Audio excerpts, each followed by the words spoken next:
Hello everyone, কেমন আছো তোমরা সবাই? আশা করছি সবাই খুব ভালো আছো, আমিও খুব ভালো আছি। তো আজকে দেখাবো তোমাদেরকে 10 মিনিটে কী করে খিচুড়ি বানানো যায়। হ্যাঁ হ্যাঁ, ঠিকই শুনছো, 10 মিনিটে কী করে খিচুড়ি বানানো যায়। তো তার জন্য সব কিছু আমি রেডি করে নিয়েছি গোবিন্দভোগ চাল 1 বাটি, আর নিয়েছি হাফ বাটি মুগ ডাল, আর এখানে নেব হাফ বাটি মুসুর ডাল। যদি চাল আর ডালের পরিমাণটা একরকম ঠিকঠাক হয় তো খিচুড়িটার টেস্টটা আরও সুন্দর হয়। তো দেখো আমি সব কিছু রেডি করে নিয়েছি। তো এখানে সব কিছু রেডি করা হয়ে গেছে, প্রেশার কুকারটাও রেডি করে নিয়েছি। এবার মুগ ডালটা হালকা ভেজে এবার মসুর ডালটা একসঙ্গে ধুয়ে নেব। ভালো করে দুটো ডালকে ভালো করে ধুয়ে নিচ্ছি, ডালে প্রচণ্ড নোংরা থাকে তো। আর এখানে আমি মশলা করে নিচ্ছি। তো মশলা করেছিলাম আদা, জিরে, কাঁচা লঙ্কা, টমেটো।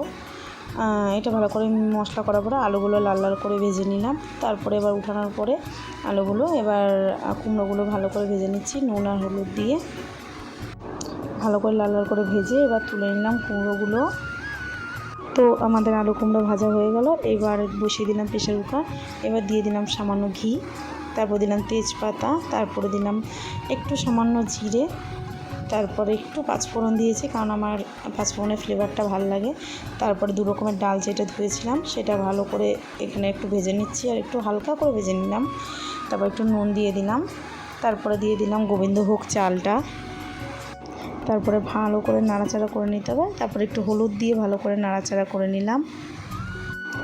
ভাজাটা আমার প্রায় শেষের দিকে, হালকা ভেজেছি, সেরকম ভাজিনি। তারপর মাঝারি সাইজের বাটি মেপে 3 বাটি দিয়ে দিলাম জল। তারপরে প্রেশার কুকার ঢাকনাটা আটকে দিলাম, 3টে সিটি দিয়েছি। এবার আরেকটা কড়াই বসিয়ে কড়াইতে শুকনো লঙ্কা ফোড়ন দিয়ে এবার দিয়ে দিলাম ওই মশলাটা যেটা মিক্সারে করে রেখেছিলাম আগে, সেটা ভালো করে কষিয়ে এবার জিরে ভেজে নিলাম একটু। এবার 3টে সিটি হয়ে যাওয়ার পরে কুমড়ো আর আলুটা এর ভেতরে দিয়ে দিলাম। তারপরে মশলাটা কষানো হয়ে গেলে মশলাটা ওর ভেতরে দিয়ে দিলাম।